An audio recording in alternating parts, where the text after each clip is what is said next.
Isaiah Kennan's frenetic energy in early life suggested that he might one day work to unite fractious Zionist groups into a massive foreign interest lobby in the United States. Kennan was born on March 7, 1905 in Canada. His parents were married in Portland, Maine, but moved 226 miles northeast across the border to St. Stephen, where his intrepid father acquired an insurance agency. At the beginning of a pithy end-of-career memoir, referenced often, Kennan explained that Zionist activism was at the very core of his Orthodox Jewish family's early life. "We were all Zionist activists. When we moved to Toronto on April 1, 1911, my father established the first B'nai Zion Club. My sisters Anna and Esther attended the first Hadassah convention in Rochester, New York, where they met Henrietta Zold, the founder of Hadassah. They decided to organize a Hadassah chapter in Toronto, and they invited her to our Toronto home. On November 2, I was then 12, Arthur James Balfour issued the declaration that His Majesty's government view with favor the establishment of a national home for the Jewish people and will use their best endeavors to facilitate the achievement of this objective in my class at the Huron Street School. I raised my hand and asked my teacher whether I could make a short speech to the class. This is a great day in the history of the Jewish people, I said. The Jews are going to have their own state in Palestine at last, and the Bolshevik Revolution promises an end to anti-Semitism in Russia," said Kennan.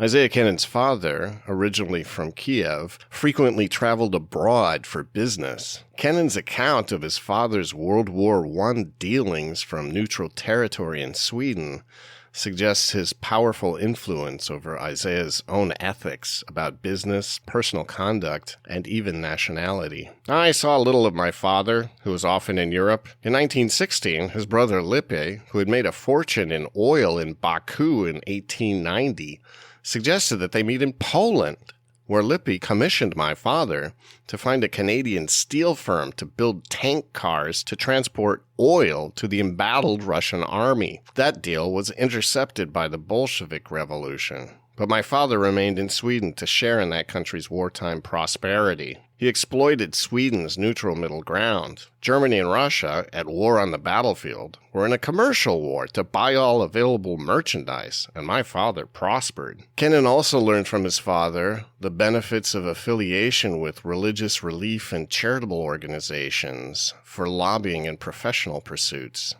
Both deployed such affiliations as forms of international letters of marque and moral force multipliers for lobbying and public relations influence. When a wartime business deal with Tsarist Russia went against Kennan's father in 1918 due to the communist victory, he did not hesitate to aggressively press his case for compensation with a charitable credential. "My father decided to go to Moscow, relying on his infallible powers of persuasion, his British passport, and an authorization to represent the Jewish Relief Commission." Although Kennan's father was financially ruined and kept dreaming of recovery of $1 million from the Soviets, he was soon on the road again in Great Britain and Europe trying to rebuild his lost wartime fortune. Kennan's memories of his father's amateur human smuggling reveal consciousness of his father's somewhat ambivalent attitudes about law and international borders.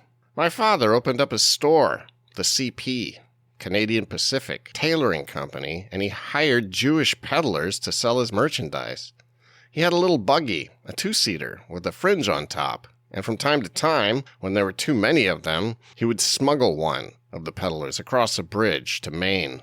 After Balfour's declaration, Kennan noticed many uncles and cousins planning to make their way to Palestine, and he believed he would someday join them. Before that day arrived, he had to choose between tempting career paths as an actor, journalist, lawyer, and philosopher. Later in life, he successfully blended all four into intense activism. Kennan worked as an usher and theater property manager, and also took to the stage briefly as an actor in Toronto. He planned to study at a New York seminary, but then considered becoming a Reform rabbi. Finally, he changed his mind yet again and majored in philosophy at the University of Toronto, becoming managing editor at the College Daily. Upon graduation, he landed a job at the Toronto Star in May of 1925. He made clear distinctions between straight reporting and what is now referred to as advocacy journalism. Kennan notes he was never content just to be a reporter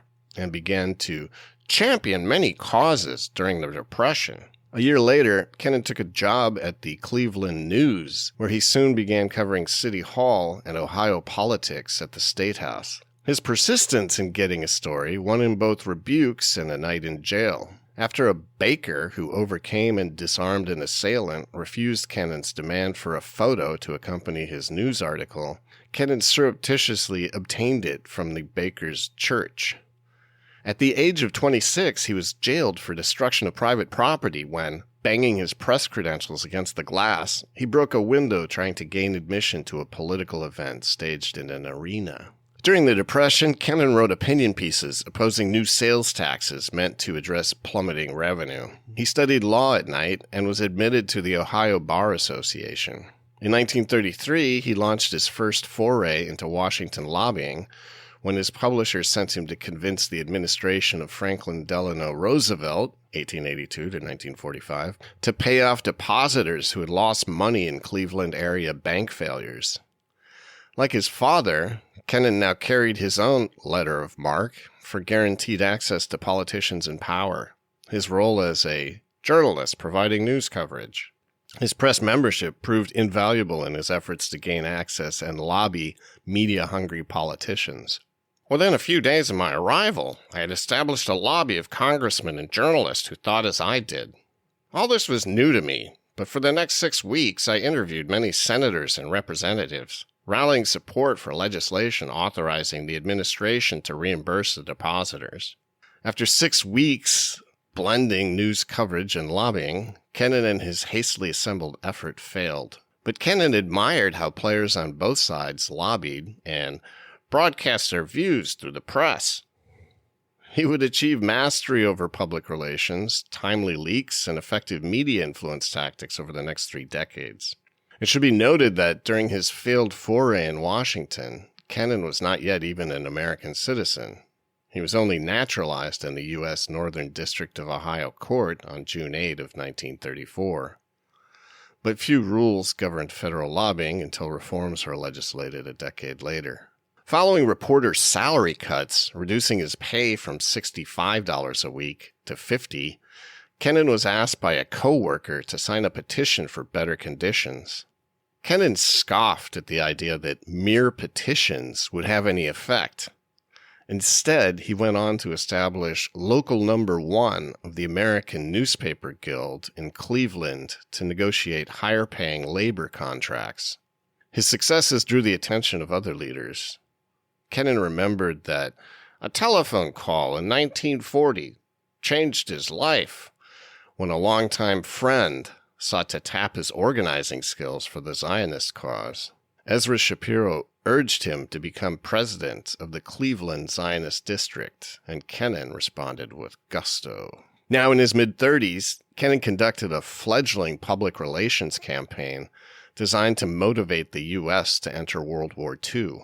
Foreshadowing AIPAC's later tactics, it was focused on highly negative opposition research he compiled into a book targeting prominent Americans who opposed U.S. involvement.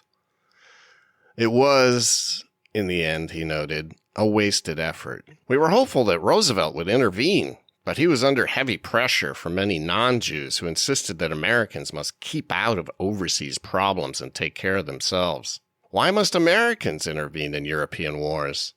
How many isolationists were there, and who were they?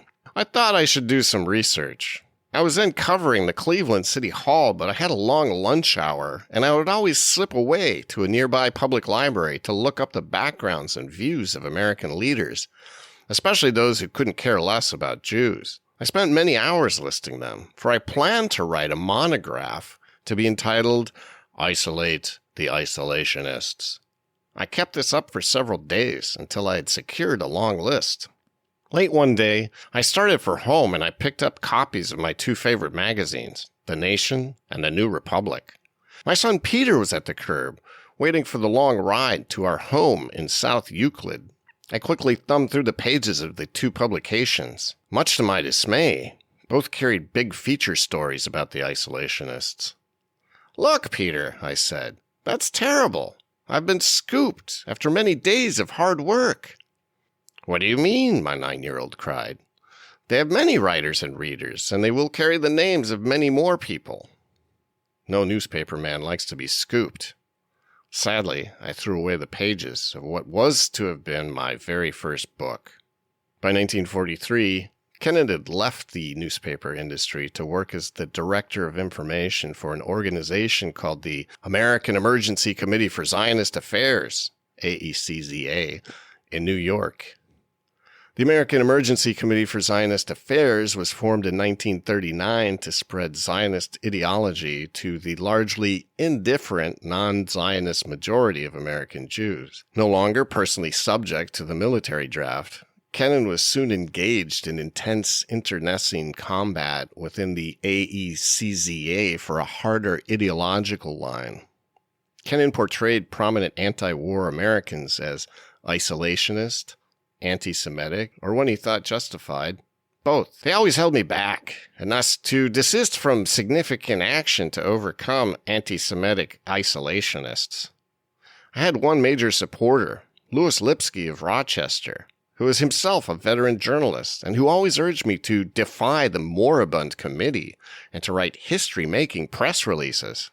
The umbrella group's core issue-framing challenge was not new. Present Zionism to America as a unified movement of the Jewish people. This required combating more than apathy. Member Jewish opposition groups and their leaders rocked and subverted attempts to present a unified American Emergency Committee for Zionist Affairs message. Apathy had also undercut the American Emergency Committee for Zionist Affairs precursor organization. During World War I, famed jurist Louis D. Brandeis, 1856 to 1941, chaired a group called the Provisional Executive Committee for Zionist Affairs. This group was founded on August 30, 1914, when a group of 150 Zionist leaders met in New York City and elected Brandeis president. Movement membership blossomed from 12,000 in 1914 to 176,000 by 1919. But then momentum waned, according to author David Howard Goldberg. Internal disputes within the Zionist movement and/or the active opposition or passive ambivalence of non-Zionist American Jews scuttled the earlier efforts, he wrote. Soon, however, troubling news of Nazi repression and atrocities would energize a broad reorganization effort to unify Jewish groups under temporary emergency Zionist umbrella organizations.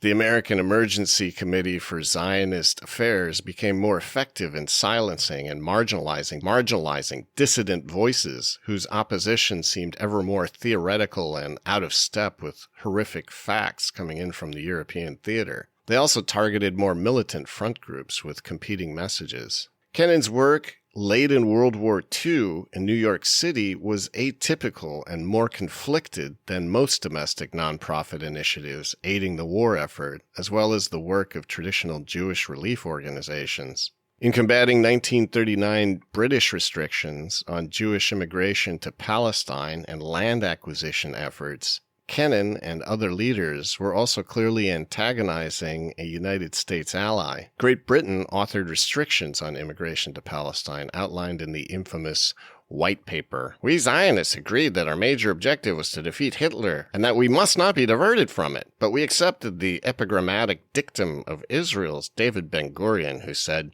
"We shall fight the White Paper as if there were no war, and we shall fight the war as if there were no White Paper," he wrote. As the end of the war became imminent, Kennan busily prepared for an inevitable peace conference in Germany and Austria, documenting justifications for reparations and acquiring other evidence that might be useful in making a case for Israel. He worked closely with Henry Monsky, a B'nai B'rith leader from Omaha. A core member of the task force was Louis Lipsky, 1876 to 1963, the super activist former president of the Zionist Organization of America and founder of dominant Zionist fundraising organizations.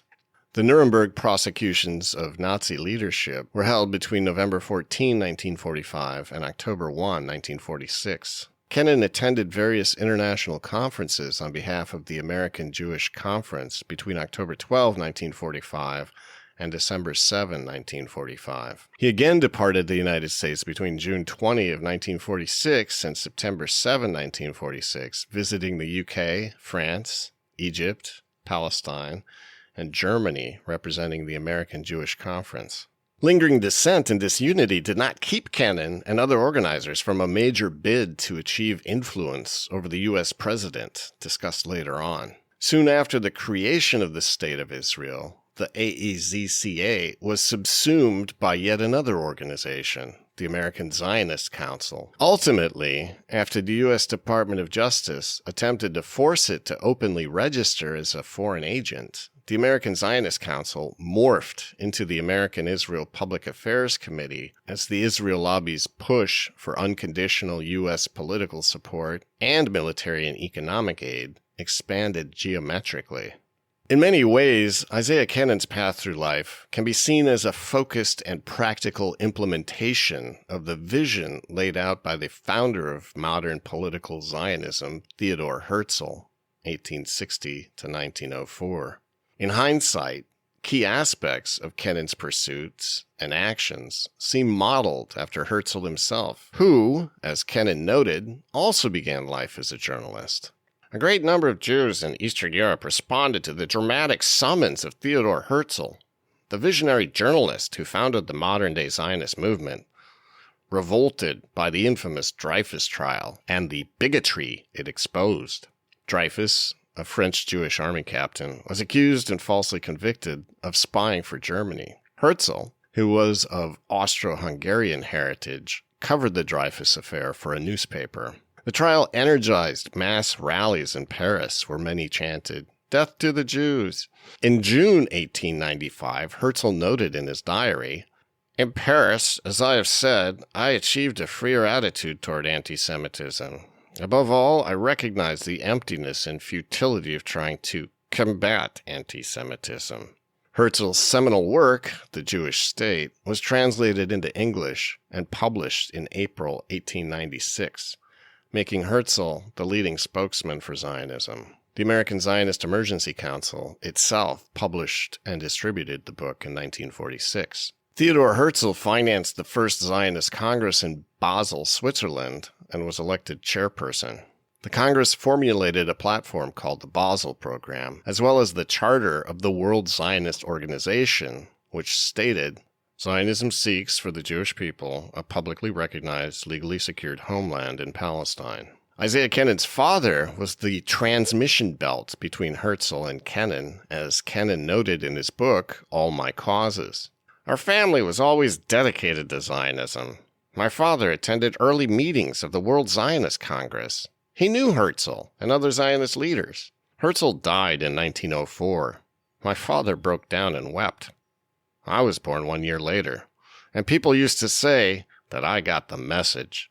In 1898, Herzl began a series of programs to build diplomatic support for a Jewish state in Palestine. Herzl was granted audiences with the German emperor on several occasions, as well as the Ottoman emperor in Jerusalem, who rebuffed his territorial designs on Palestine. Herzl's The Jewish State laid a very clear roadmap for Kennan's initiatives, including chartering and fortifying corporate umbrella entities that diverted general Jewish relief organization influence and funding into the Zionist cause. Herzl's great plan called for two primary corporations, one for public relations and the other for colonization. Plan, simple in design but complicated in execution, will be carried out by two agencies. The Society of Jews will do the preparatory work in the domains of science and politics, which the Jewish Company will afterwards apply practically. The Jewish Company will be the liquidating agent of the business interest of departing Jews and will organize commerce and trade in the new country. The first corporate entity mentioned by Herzl, the Society of Jews, would generate an ideological doctrine and nationalist drive for sovereignty and statehood through the sovereign branding concept of the Jewish people. This drive called for an elite vanguard able to transcend the masses and internal schisms. A state is created by a nation's struggle for existence. In any struggle, it is impossible to obtain proper authority in circumstantial fashion beforehand. In fact, any previous attempt to obtain a regular decision from the majority would probably ruin the undertaking from the onset, for internal schisms would make the people defenseless against external dangers. We cannot all be of one mind. The jester will therefore simply take the leadership into his hands and march in the van.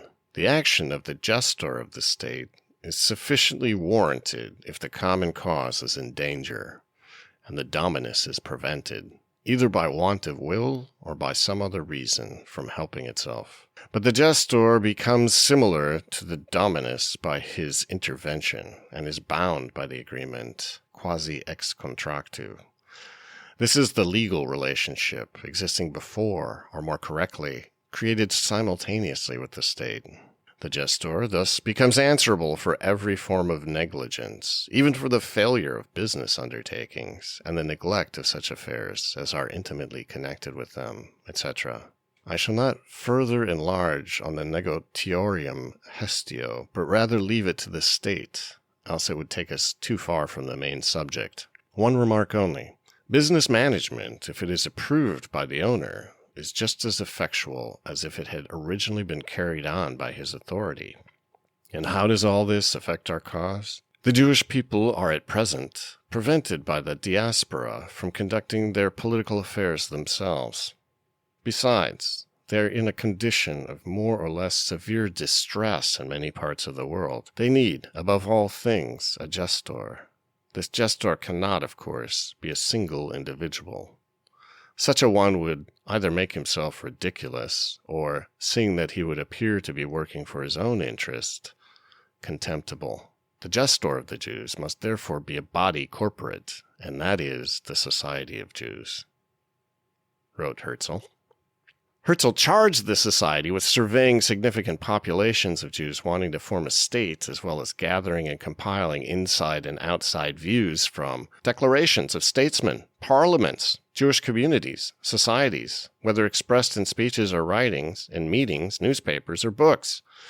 It was a clarion call for sustained and coordinated international lobbying, to which many responded. Herzl's second corporate entity, the Jewish Company, would be in charge of the task of land acquisition and colonization, the Jewish state. Herzl wrote, "The Jewish Company is partly modeled on the lines of a great land acquisition company. It might be called a Jewish chartered company, though it cannot exercise sovereign power and has other purely colonial tasks. The Jewish Agency, a corporation with a U.S. subsidiary headquartered in New York that employed Isaiah Kennan, David Ben-Gurion, and many others, would later list Herzl's concept of the colonization entity as one of the forebears of its own existence. Herzl even provided a prescient glimpse of what awaited Kennan during Kennan's own ill-fated attempt at immigration to Israel in 1951. Herzl wrote, "The poorest will go first to cultivate the soil. In accordance with a preconceived plan, they will construct roads, bridges, railways, and telegraph installations, regulate rivers, and build their own dwellings. Their labor will create trade. Trade will create markets, and markets will attract new settlers, for every man will go voluntarily at his own expense and his own risk. The immigrants standing lowest in the economic scale will be slowly followed by those of a higher grade. Those who at this moment are living in despair will go first. They will be led by the mediocre intellects which we produce so superabundantly and which are persecuted everywhere. This pamphlet will open a general discussion on the Jewish question, but that does not mean that there will be any voting on it. Such a result would ruin the cause from the onset, and dissidents must remember that allegiance or opposition is entirely voluntary. He who will not come with us should remain behind. Let all who are willing to join us fall in behind our banner and fight for our cause with voice, pen, and deed," wrote Herzl. Kennan honed his capabilities to fight for Herzl's cause in voice, pen, and deed, in the movement's leadership, rather than enduring the early intense physical deprivations of state building. But Kennan was never content to let dissidents and opposition go uncontested. As he both departed for Israel and remained behind, he began his fight to overcome legal and national challenges to Israel's expanding prerogatives.